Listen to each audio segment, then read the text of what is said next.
Hello everybody, welcome back to the Ritch podcast. I'm Mitch. I'm Rob. Listen, stability, nice word, okay?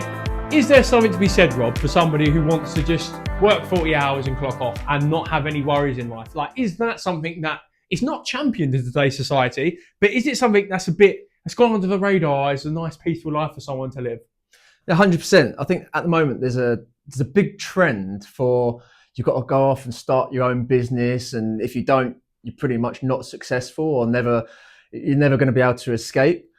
But then people forget the simple fact that when someone else is running the business for you and doing all the hard work, you can just turn up, do your job. As long as you're doing a good job, you'll have that security. But then you can switch off. You can go, right, 5 o'clock, I'm off to the pub or I'm off to play tennis. And then that is it. You don't have the worries of, I've got to think about the overheads, or I've got to think about ordering printer paper for the printer or the toner. And then you've got to think about, the gym equipment. Oh, that gym equipment's coming up for a new lease. There's so many worries and so many extra things that you have to think of. But unless you've been privileged to that information of knowing those struggles, knowing those worries, people just think that the bosses have it easy. The owners of the company have it easy. So 100%, if you're working for someone, sit back and just go, I might actually be comfortable where I am. I might be overthinking things. And that's such a valid point, because it's like, also, not everyone can be a mega business owner. No. Like, someone needs to flip the fucking burgers. Yeah. So someone needs to deliver your post. Yeah. And someone needs to file your taxes. Okay? Someone needs to do all these jobs that aren't glamorized, because everyone wants to go fucking live in Dubai and make up some shitty online course about something. It's pathetic. Courses for courses. It's embarrassing. It's like, just do something useful to society. Be a firefighter or something. I don't know. Like, fucking hell. And it's like, these people can, admittedly, they don't have to worry about the overheads and stuff like that, but it's as important to society as someone who's like an entrepreneur. Do you know what I mean? Like, especially if you work in the services and things like that. Like, not everyone can be an entrepreneur. Okay, so then who should be aspiring for their starting their own business? If you have this burgeoning desire that, like, or if you have this itch that you need to work 80 hours a week, otherwise you're not fulfilled, fucking start. By all means. Do you not think, like, go on to fucking do your own stuff, work for yourself. But if you're perfectly content and actually happy with working 40 hours, clocking off, having some kids and doing nothing, you don't have to listen to everyone online. Do what the fuck you want. Do you know what I mean? Yeah, I think it's glorified and glamorized that when you've got your own business, that's instantly when you've got freedom, you've got financial freedom, so freedom of time, financial freedom, and that's it. You can just kick back and live the rest of your life in happiness and peace.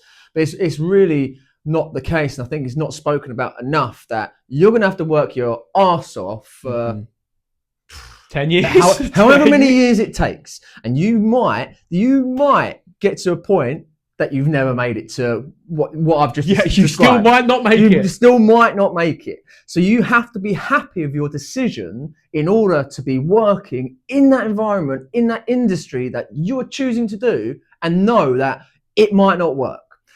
And there's, I can't even remember the percentage of how many failed businesses there are. And the successful business isn't the first one that you end up starting.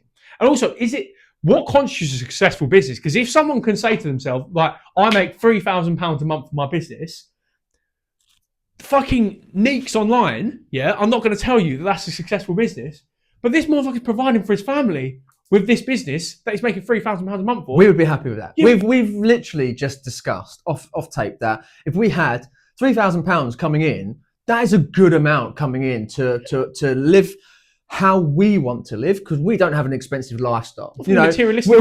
We've probably been wearing the same clothes as the previous podcast. But if you can't tell, me and Rob own about 4 fucking pairs of clothes. These aren't the same shorts, I promise. I have about 10 pairs of them. Listen, and this is what we mean, man. It's like, if you're not a materialistic person, and you're fucking work, and you work for yourself and you make 3, 4, I don't know, maybe even 5k a month and stuff like that, but you're you're like providing for your family. You're not materialistic. You don't desire having a fucking Porsche or something like that. You just want to fucking potter around, play footy with your mates on the weekend, go to the pub. Do you know what I mean? Why would you go for more if you don't fucking want it? If your life's perfectly set up, why does it need to be like? Not everyone's gonna be like, stability is so underrated. Like, it should. For the masses. Stability is literally reduce stress, reduce worry of your day-to-day living. And like, let's look at it like this. Your fucking granddad, my granddad, yeah, they fucking worked normal jobs, came home, put their feet up, watched the TV, and was just fucking happy in life. Do you know what I mean? I don't know. They had to experience, war at one point. Well, maybe our great granddad. Let's say I don't know, our auntie or our uncle. Our uncle, yeah, like they just work, come home, and not do anything, and they're happy. They're just happy, yeah. and they're just like, fuck this. What is doing this now? Everyone's like, I need to be the next fucking Elon Musk. I'm like, newsflash, motherfucker, you're probably not going to be. So be happy with the fact. Be happy with who the fuck you are. Because if you're not, and you think you're going to be the next Elon Musk and turn out not to be, all of a sudden you've told yourself that this almost impossible task is the reason you're a fucking failure. Yeah. And now motherfuckers are just miserable because everyone needs to be entrepreneurial in life and shit like that. It's a hype train. And at one point, this hype will, dissipate. And then you'll just find out, actually, I was living a good life. And I just didn't realise it. And that is exactly, fundamentally, why I'm saying that stability is so fucking underrated. Everyone's shooting for the fucking stars. And statistically, 97% of people are missing. Yeah. And then they're just floating. They're just floating when they could have just had this really nice life that they were happy with, but were told not to be happy with, and then chose to adopt someone else's opinion. Just do what the fuck and believe what the fuck you want. No one else. Why does it matter, man? Why does it matter? Like, if I said to you, Rob, you have to work for someone else you have to 40 hours a week, but you get $6,500 a month. You taking it? But you have no stress. At this point, it's a difficult one. I can't just go, yes, I would.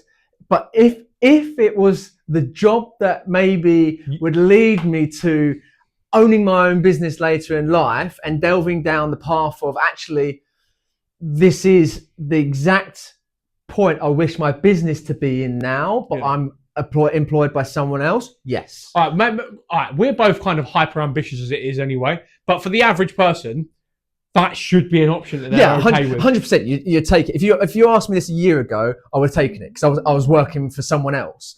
But in the early days of starting something, there's a part of me that just doesn't want to dip straight away. Yeah. Or just doesn't want to, jump ship because I feel like I should go back into something a bit more stable. Whereas actually, I'm creating stability around me and I've got opportunities coming my way, left, right, and center. So now I'm having to sort of pinpoint which one is best for me. And if that deems to be the best option and it's working for someone else, I will take it. Mm-hmm. Because it's not, my whole life is not centered around owning my own business and being successful that way. No, I'm actually successful would be doing the job I want to do and having some financial freedom and also time for it. So if it's perspective. If I'm going back to sort of, and it is perspective. That's fucking perspective, and no one has it. That's perspective, and nobody in today's society has got any of it. Someone could be working a job that makes them happy, and they're just fucking miserable. And then 3 years later, when they've left that job, they fucking regret it. Do you know what I mean? It's ridiculous. It's like we like, it's such champion of entrepreneurship, and it's like, not everyone's gonna own a car company. Not everyone's gonna fucking own an online marketing thing. Yeah, do you know what I mean? Like, someone's got to be a firefighter. Yeah. Do you know what I mean? Well, we need. That's how the economy grows. Right? We need people in each one. We fucking champion the person who's like faking a course online and leave these fucking firefighters out. But they're the ones surging the hype. These are the people that we are listening to as a whole. These are the people that are dictating that stability sucks because they want you to buy into the shit they're selling. Yeah, and that is another thing. This is marketing. This is a tool. This is a strategy that these people are using online in the digital world where, if you're being succumbed to that you're not good enough, that actually, to get this, you need to buy my course, and I'm giving you the blueprint. I'm giving you the 12-week, you know, I'm giving you the 12 weeks to become 10K a month. Yeah. And if you don't do this, you suck, you're losing, you're going to stay the same. How many times have you heard 10K a month in the last year and online? That's a buzzword. It's such a fucking it infuriates me because actually more people, it's a clickbait tool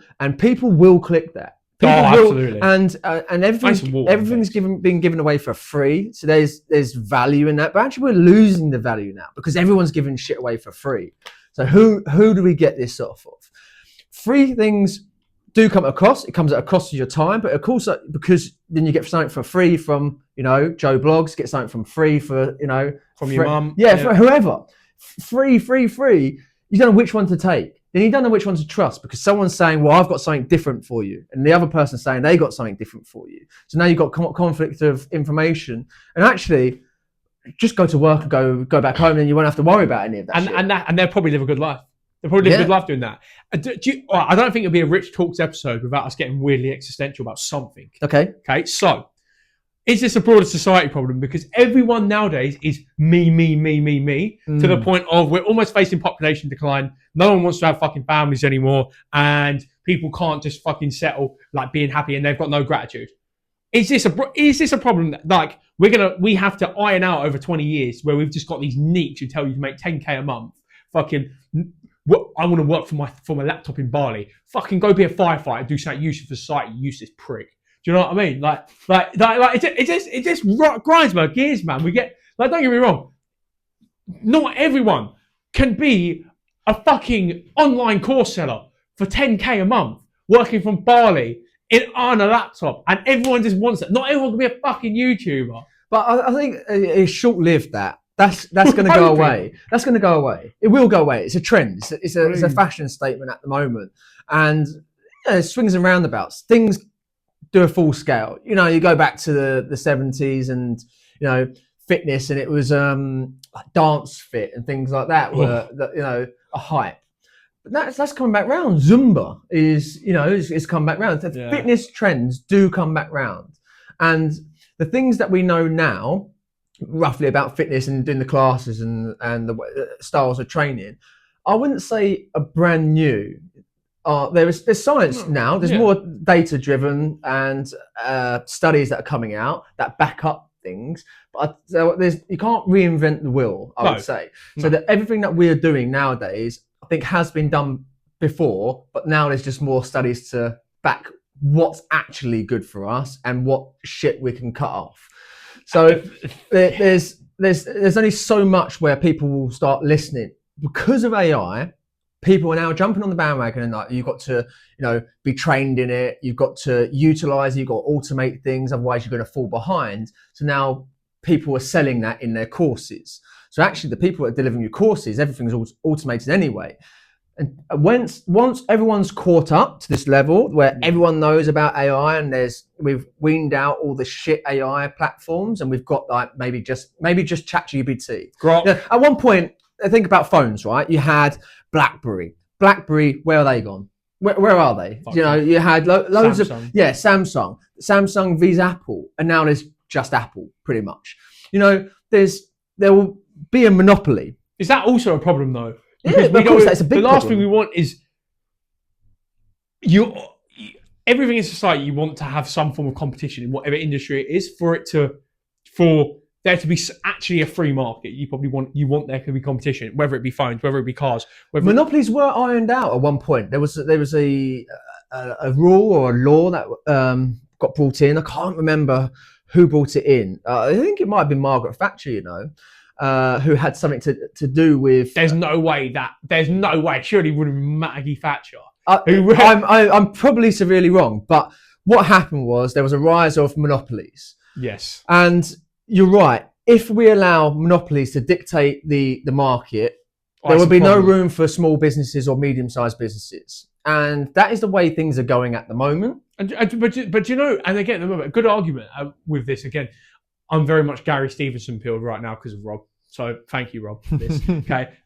If the capitalist argument of a billionaire will leave the country if you tax them at just the rate that us civilians are taxed at, by the way, just the rate us civilians are taxed at, they'd leave the country. Fucking fine. Do you know how much more business opportunity you'd have if how much more business opportunity would a independent coffee brand have if Starbucks fucked off? Oh my god, you might actually get like a nationalistic company that can actually thrive off of itself. Yeah. So and then they're taxed at a fair rate as well. Like I'm not saying like I'm for like 90% tax ban, nowhere fucking near. But just find a way to tax multinationals at fucking 40%, like someone who makes 100k gets taxed at, because that's fucking fair. Otherwise, you do end up with a shitty situation where. Just watch Gary Stevenson. Well, at one point, you won't have a choice of starting a business. It just won't exist. Yeah. You will have to go and work for someone else because that is your only option. And that's why if we start to, so if we did like tax fucking Starbucks, yeah, and they were like, Joe, what, fuck this, moth, fine, we'd create a coffee company. People like us would create a coffee company. People like us would be like, Joe, fuck this, I can get a little lease from the bank because they're a little bit more, they're in need a little bit more businesses now in this to boost the economy. Right, I'll give them a coffee shop. Bish bash bosh, all of a sudden we're turning a profit. Yeah. People like shit like that would happen. Do you know what I mean? So it's don't be fearing like losing all the billionaires because you might have a chance to become one at that rate. Do you know what I mean? Monopolies are shit, man. Monopolies are shit. Not having this. My fucking sister used to cheat on Monopoly all the fucking time. So I know how this shit works. But yeah, exactly that. If anyone's ever played Monopoly, if someone owns Mayfair, Park Lane, all of it, someone starts owning all the property, you can't move anywhere. And it gets frustrating. No one wants to play that game. When you get to a point where one person owns all the property on the board and you can't move anywhere without having to pay rent, you're like, fuck this, I'm not playing anymore. Yeah. And that is the point we're getting to in life. Yes, we're getting to that point in life. Now it's happening that actually we're not going to be able to move without having to pay someone. Bills are going up because now there's only one energy company. There's only EDF or whatever, a Shell who owns everything and then maybe distributes their energy out to smaller ones and they still have to pay a fucking premium. Water company. Oh, there's only one water board in the area. Like it's getting to the point where you're going to have to pay the price that you're told to pay, and there's no competition now. The businesses won't compete with each other to have a better price because we set the price, motherfucker. Yeah, and that's why maybe it wouldn't be a bad thing if some of the billionaires with the big national companies fucked off, because how many more? But how much more wealth distribution would that cause? But we will have to pick up. So in the shortcomings, it won't be good for us. No. In the long term, it probably would be good. That's exactly what you just touched on. But in the short term, we'd have to pick up those taxes. We would pick up them. Because again, it's to the point of fucking hell. Yeah, it does. No, the economy would just have to suffer because like there would be a revolt. There would be like if. Gary Stevenson says debt is passed on. No, but if I said to you, there's the way of making it disappear would be like us military aid men. If all of a sudden if the government says you're getting taxed at 75%, like fuck, I'll stand outside Westminster myself. That doesn't happen. No, people are too scared for that. I think that. There will be a point where that happens in society again, because there's only so much you can push. A dog into a corner before it bites back. But unfortunately, we're not individual. We have to act as a pack. And it's what's happening is the segregation and that you're so different to, you're a minority and there's groups of people, right? We're all the same. We're all in the same boat. Whether, you're black, white, Asian, whatever race is such a psyop, ain't it? No, it's race. Yes, race is such an easy tool to segregate people, and it's just nothing. Yeah, and then you can break it down into, I suppose, economic class. But class is, the middle class is going. Yeah. Gary Stevenson, man, if you ever watch this, get on Gary Stevenson. Yeah, and also, if we ever get to a point where we can. How much would we like Gary Stevenson on this podcast? Yeah, what a guy. Fighting for people that he doesn't have to fight for anyone. He's only doing it because he comes from that. He knows what it's like for people. And it's clearly people in his family that are still in the same situation as maybe what we're in. No, we're not doing hard in life, but actually... Got a roof, mate. Got a roof, water and food. Got a roof over our head, but actually we're gonna be kicked down at one point. And for us, we want kids. And the only reason that I'm thinking maybe it's not the right time for me, finances. I'm like, can I bring a kid into this world? And I'm like, oh, can I even afford nappies? Can I even afford like the food and the extras without adding copious amounts of stress and maybe having to give up everything that I'm doing to go back into a full-time job to never even see the kid? Ladies and gentlemen, I think we've gone off on a tangent there. We have. So, but listen. I think there's a takeaway from this, and that's that we want 50 subscribers. No, we want 20. We want stability of the podcast. Yeah, we want some stability on our podcast. I want 50 subscribers by episode 20. I don't want to have to jump in that fucking cold plunge pool. Yeah, I don't want to have to get in it. And it's getting colder at the moment. And it's, I know. By this rate, it's gonna be fucking 8 degrees again. I'm gonna jump in that shit, and I'm gonna have blue lips. So please subscribe, share our podcast. Listen. It ain't going to hurt to show your mum. Do you know what I mean? It ain't going to hurt to show your mum. So show your mum this podcast. Show your dad. They might like it. They might subscribe. They might go, this young, handsome man, this bald guy, make some good points. Do you know what I mean? So like the podcast, comment on the podcast, subscribe to the podcast. I've been Mitch. I've been Rob. Thank you for listening. See you later.